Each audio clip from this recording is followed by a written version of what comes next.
محمدا عبده ورسوله يا أيها الذين آمنوا اتقوا الله حق تقاته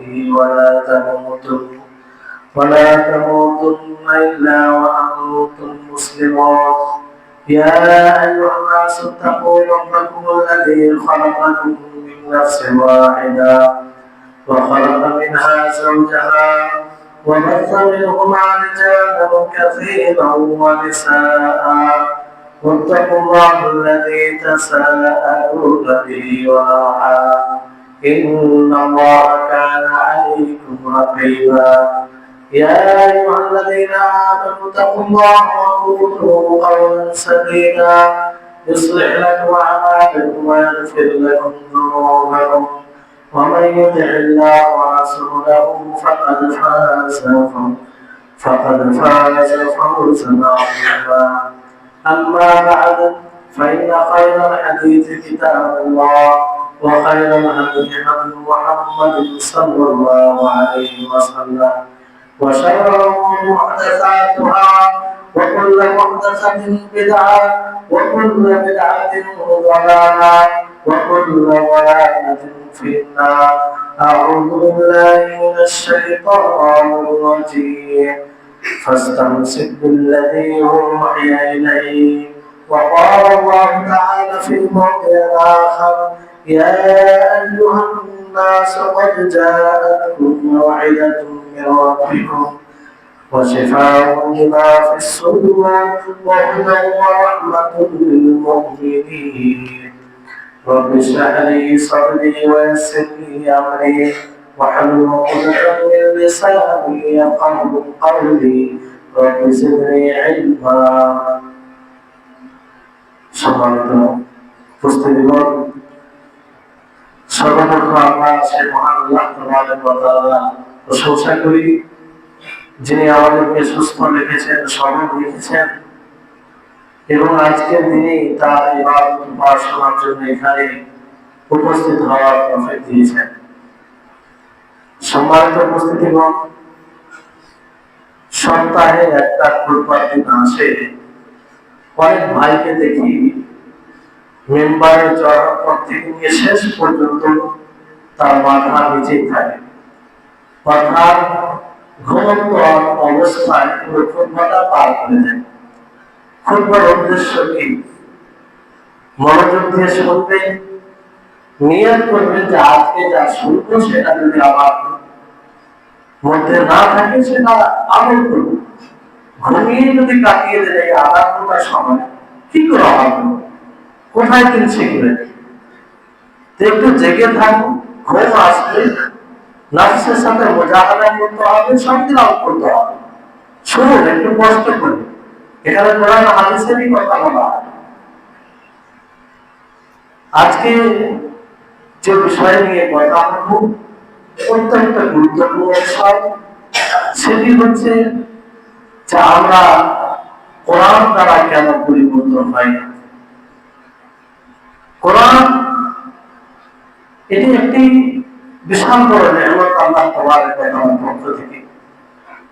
যে কোরআন আমল, যে কোরআন দ্বারা আমরা হেদায়েতের আমল পাই, যে কোরআন দ্বারা আমরা সেই জান্নাতের পথ দেখতে পাই, যে কোরআন দ্বারা আমরা আল্লাহ তাআলার সন্তুষ্টির পথ খুঁজে পাই, যে কোরআন দ্বারা আমরা বুঝতে পারি যে আল্লাহ তাআলা আমাদেরকে কেন সৃষ্টি করেছেন, যে কোরআন নিয়ে আমাদেরকে মানুষত্ব শেখায়, যে কোরআনে আমাদের মধ্যে ভ্রাতৃত্ব সৃষ্টি করে, এই কোরআনই সব কিছু। আজকে আমরা সেই কোরআন দ্বারা পরিবর্তন কেন হয় না? কেন আমাদের মধ্যে এই কোরআন পরিবর্তন সৃষ্টি করতে পারে না? আমরা কেন পরিবর্তন হতে পারি না?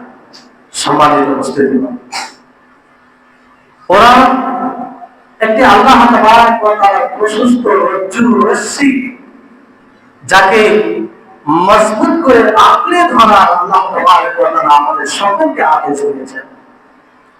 আল্লাহ তাআলা নবী করিম মুহাম্মদ সাল্লাল্লাহু আলাইহি ওয়াসাল্লামকে সম্বোধন করে বলছেন, তিনি বলেন ফাস্তামসিক বিল্লাযী উহিয়া ইলাইক, যে হে নবী আপনার উপরে যা ওহী করা হয়েছে আপনার উপরে যা আমি নাযিল করেছি সেটাকে মজবুত করে আঁকড়ে ধরো, সেটার উপরে সুদৃঢ় থাকো।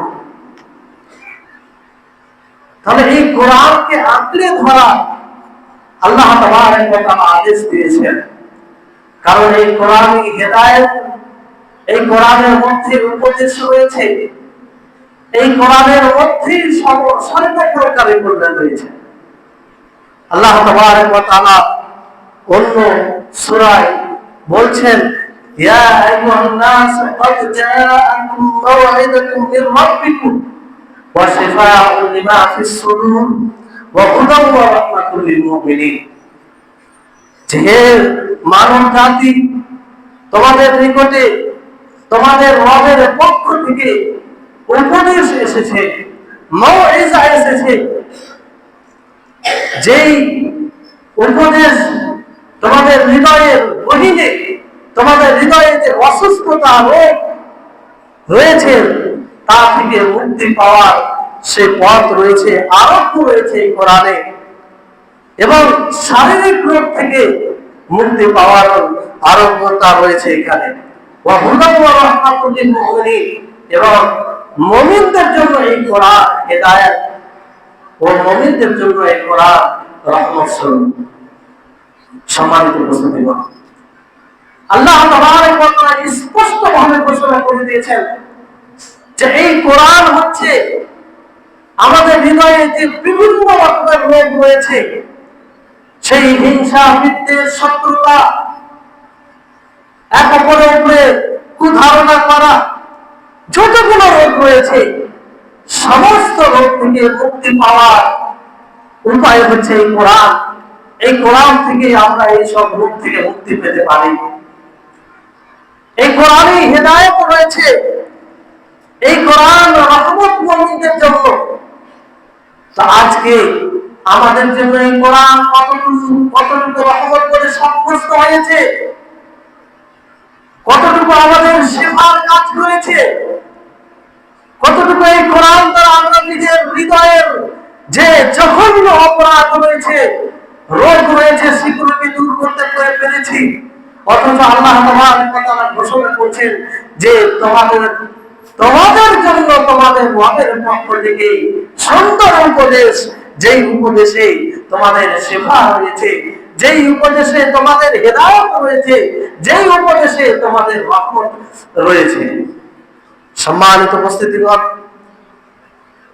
আল্লাহ তাবারক ওয়া তাআলা এইরকম ভাবে অসংখ্য আয়াতে বলেন, অন্য আয়াতে বলেন, ওয়া কাযালিকা আওহাইনা ইলাইকা রূহাম মিন আমরিনা, যে অনুরূপ ভাবে আমি আপনার উপরে আমার আদেশে ওহী রূপে আমি রূহ অবতীর্ণ করেছি।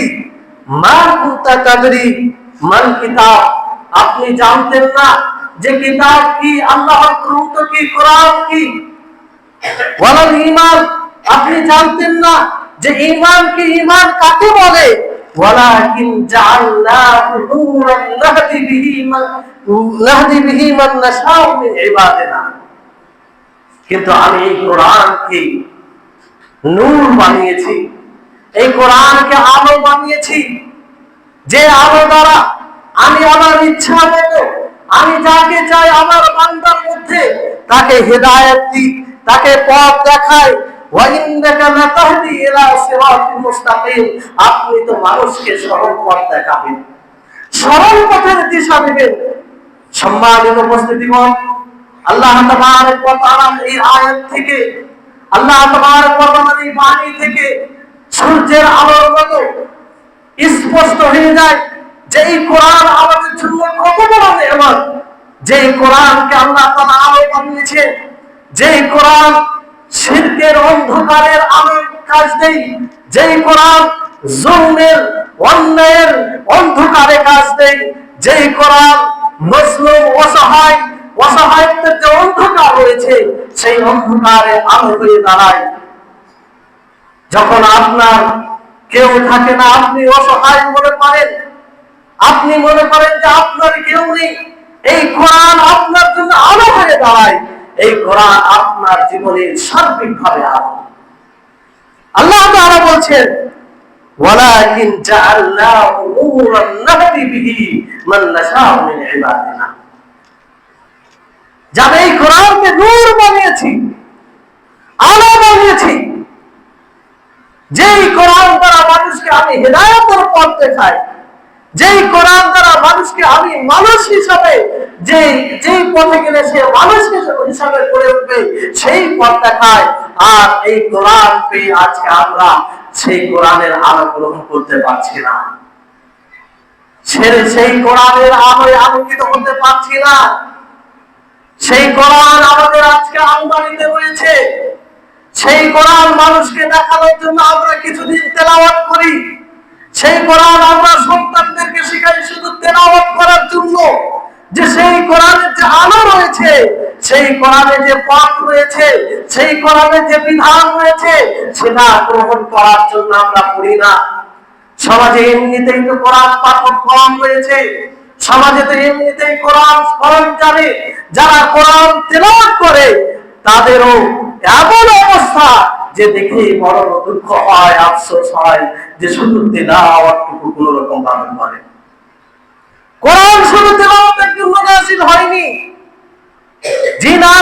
আল্লাহ তাবারক ওয়া তাআলা বলেন ওয়ালাকিন জাআলনাহু নূরান নাহদি বিহি মান নাশাউ মিন ইবাদিনা, যে আমি এই কোরআনকে নূর বানিয়েছি, আলো বানিয়েছি, যে আলো দ্বারা আমি আমার বান্দার মধ্যে যাকে ইচ্ছা তাকে আমি হিদায়াত দিই, সঠিক পথ দেখাই। আর আপনি আল্লাহ তাআলা নবী সাল্লাল্লাহু আলাইহি ওয়াসাল্লামকে সম্বোধন করে বলছেন আপনি তো মানুষকে সরল পথের দিশা দেখাবেন। সম্মানিত উপস্থিতিগণ, আজকে আমাদের অবস্থা কেমন? কোরআন ছাড়াই আমরা কল্যাণের পথ খুঁজি, কোরআনকে উপেক্ষা করে আমরা পার্থিব জীবনে ভালো ভালো থাকার চেষ্টা করি, কোরআনকে অবহেলা করে আমরা আল্লাহর কাছে জান্নাত প্রত্যাশী হই, কোরআনকে অবহেলা করে আমরা আল্লাহ তাআলার সন্তুষ্টি লাভ করতে পারি, লাভ করার চেষ্টা করি, যেটা অসম্ভব, কোনোদিন সম্ভব হতে পারে না।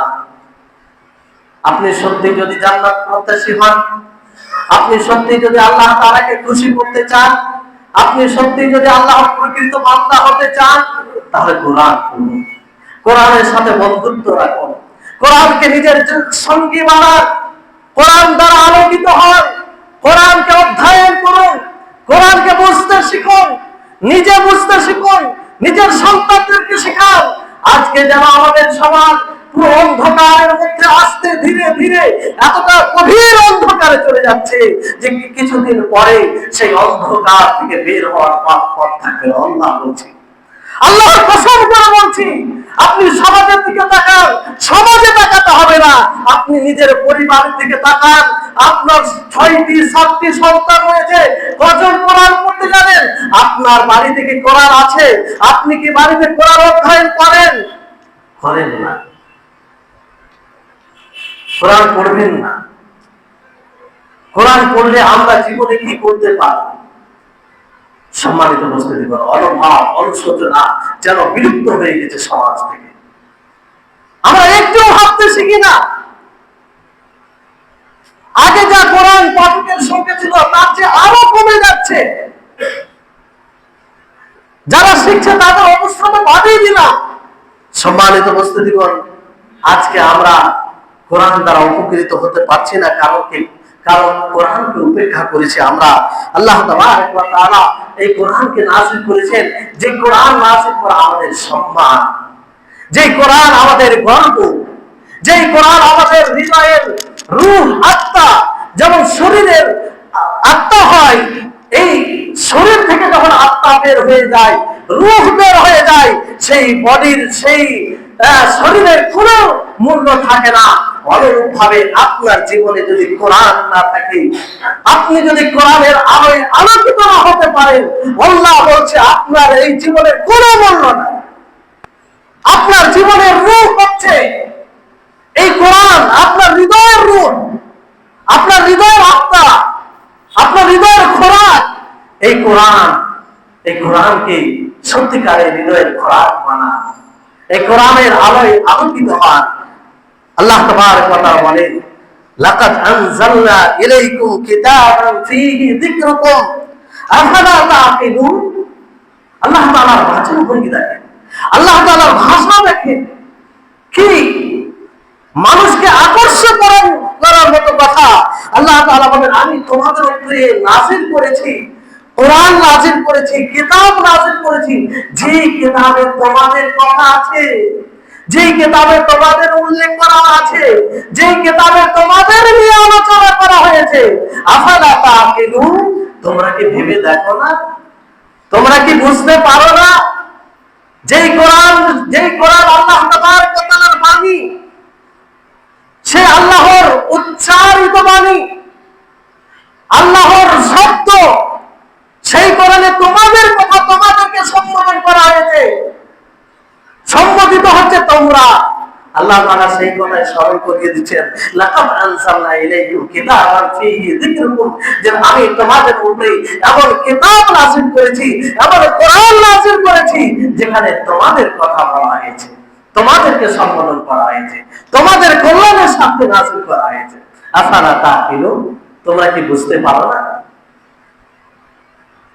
এই রকম ভাবে আল্লাহ তাআলা সমস্ত মানব জাতিকে সম্বোধন করে বলছেন, আর আমরা অধীর হয়ে আছি, আমরা আমাদের কোনো কান থাকতে কান নেই।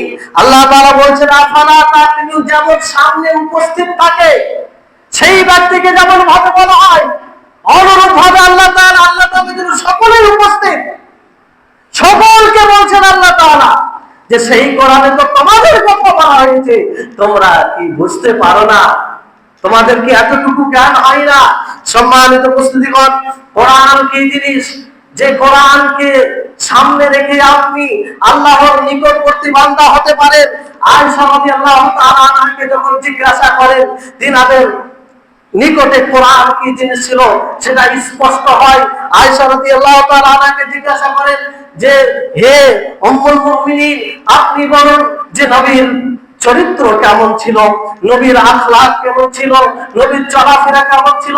আয়েশা রাদিয়াল্লাহু তাআলা আনহা এক বাক্যে উত্তর দিয়েছিলেন, কানা খুলুকুহু আল কোরআন, যে তার চরিত্র ছিল কোরআন, তার ব্যবহার ছিল কোরআন, তার চলাফেরা ছিল কোরআন, তিনি কোরআন অনুযায়ী চলতেন। আমরা নবীকে ভালোবাসি, নবীর চরিত্র জানবো না, আমরা নবীর জন্য জান দিয়ে দিব, নবীর আখলাককে জানবো না। যদি আমরা নবীর আখলাককে জানার ইচ্ছা রাখি, তাহলে সেই কোরআনকে কেন পড়ি না, সেই কোরআন কেন অধ্যয়ন করি না, সেই কোরআন নিয়ে আমাদের সমাজে কেন চর্চা হয় না, সেই কোরআনের শিক্ষা কেন আমরা নিজের সন্তানদেরকে দিই না? সেই কোরআন শুধু গুটি কয়েক আনন্দের জন্য খাস নয়, সারা পৃথিবীর জন্য কোরআন নাযিল হয়েছে।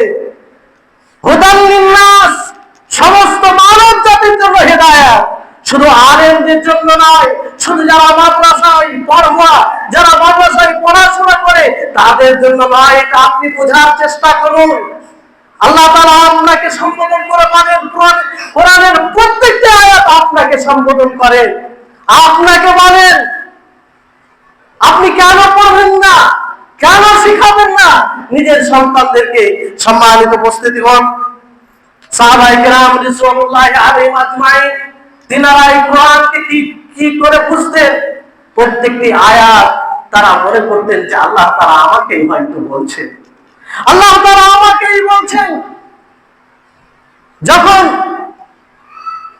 আয়েশা রাদিয়াল্লাহু তাআলা আনহার উপরে মিথ্যা অপবাদ লাগানো হয়, মক্কার কাফেররা, মক্কার মুশরিকরা বিভিন্ন ভাবে অপপ্রচার, সেই উম্মুল মুমিনিন নবীর স্ত্রী, তার ব্যাপারে এত বড় বড় কথা হতে লাগলো। ওই ষড়যন্ত্রে কয়েক সাহাবী ফেঁসে গিয়েছিলেন। মিসতাহ বিন আসাসা, তিনিও বড় কথা বলে ফেলেছিলেন, তিনিও সেই কাফেরদের সাথ দিয়েছিলেন। তিনিও বলেছিলেন যে হয়তো আয়েশা রাদিয়াল্লাহু তাআলা আনহা এরকম করেছেন। আবু বকর রাদিয়াল্লাহু তাআলা আনহু, তিনার কত রাগ হতে পারে, তিনি কত ক্ষুব্ধ হতে পারে যে নিজের কন্যা, প্রিয় কন্যা, নবীর স্ত্রী, তার উপরে এত বড় মিথ্যা অপবাদ লাগায়। তিনি কসম খেয়ে বলেছিলেন যে আমি আর তার উপরে খরচ করব না, আমি আর তার কোনো সহযোগিতা করব না। রাগটা হওয়াটাই স্বাভাবিক। কিন্তু যখন আল্লাহ তাআলা আয়াত নাযিল করলেন, ওয়ালা ইয়াহতালি উলুল ফাজল মিনকুম ওয়াসাতি আইয়ুতু উলিল কুরবা ওয়াল মাসাকিন ওয়াল মুহাজিরিন ফি সাবিলিল্লাহ ওয়ালইয়াফু ওয়ালইসফাহু আলা তুহিব্বুনা আন ইয়াগফিরাল্লাহু লাকুম ওয়াল্লাহু গফুরুর রহিম।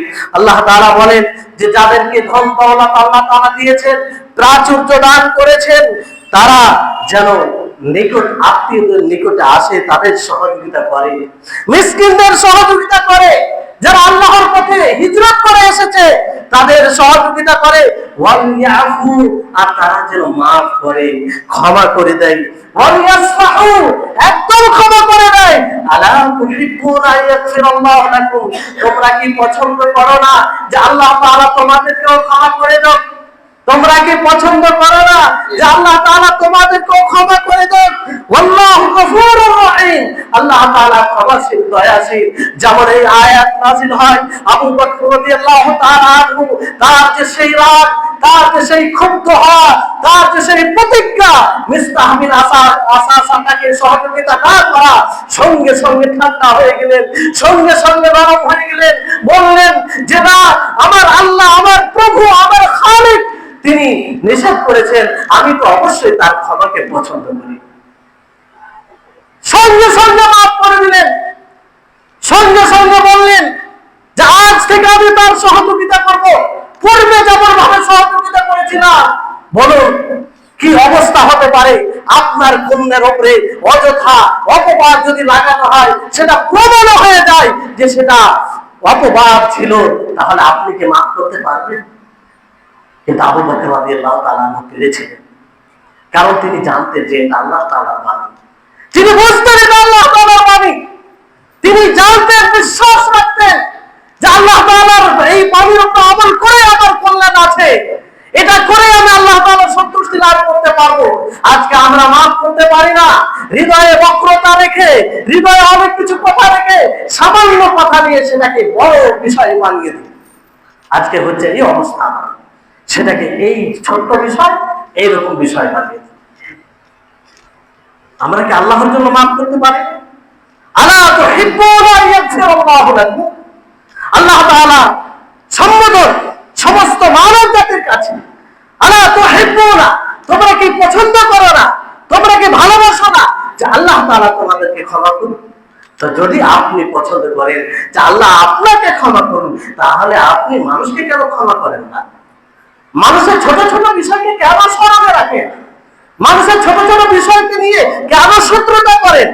মানুষের ছোট ছোট বিষয়কে নিয়ে কেন আপনি মাহৌলকে, পরিবেশকে নষ্ট করেন?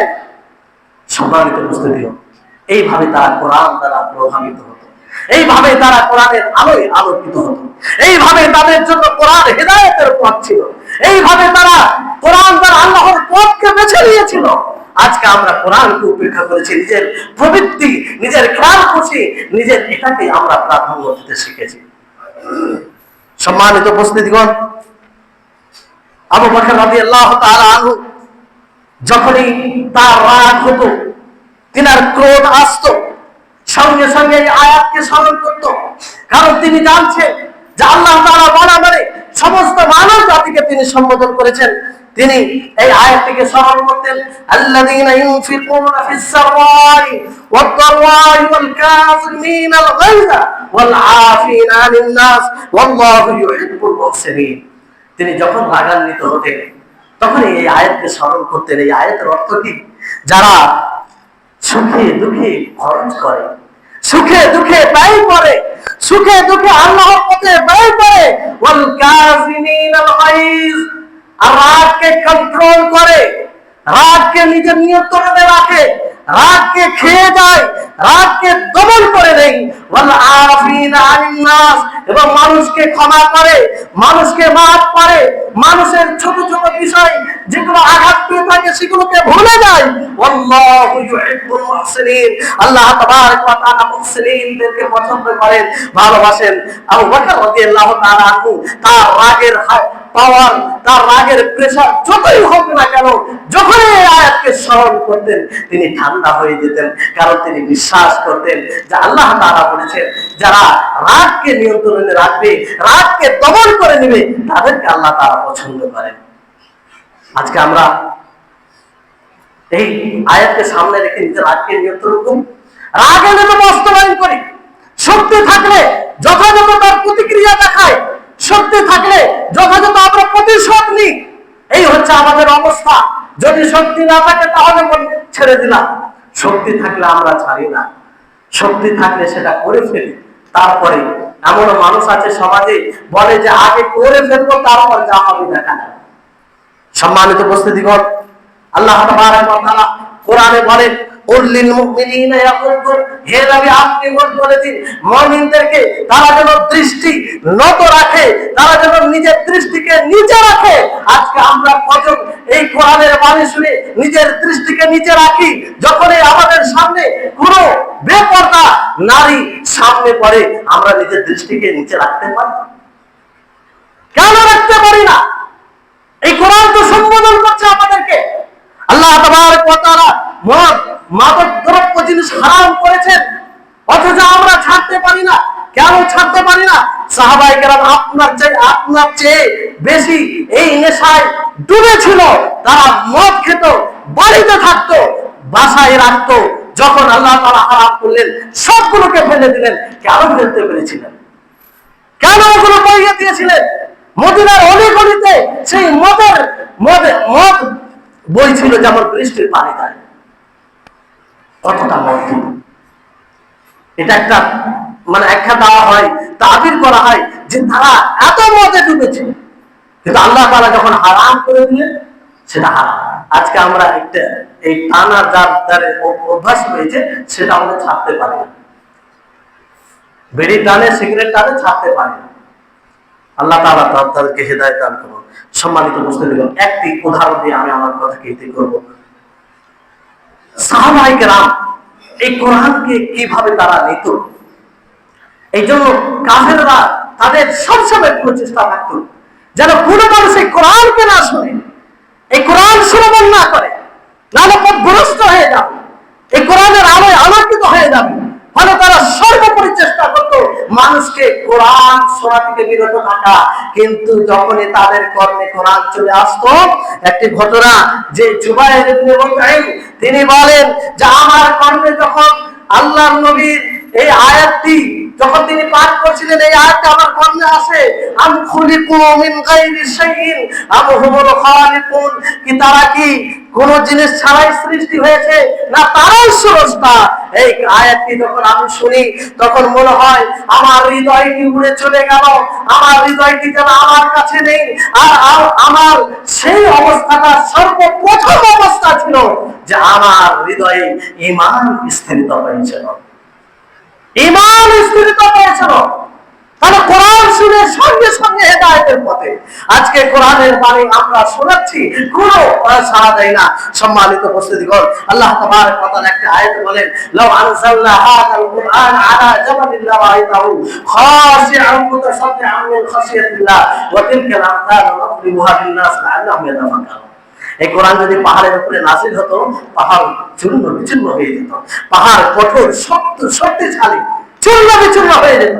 আজকে আমরা সেই পাহাড়ের চেয়ে শক্ত হয়ে গেছি যে কোরআন সম্বোধন করছে অমুক করিও না, মিথ্যা কথা বলিও না, জুলুম করো না, কাউকে অন্যায় করো না, কাউকে কথা বলে দুঃখ দিও না, কিন্তু আমরা করি। তার মানে সেই পাহাড় থেকে শক্ত হয়ে গেছি।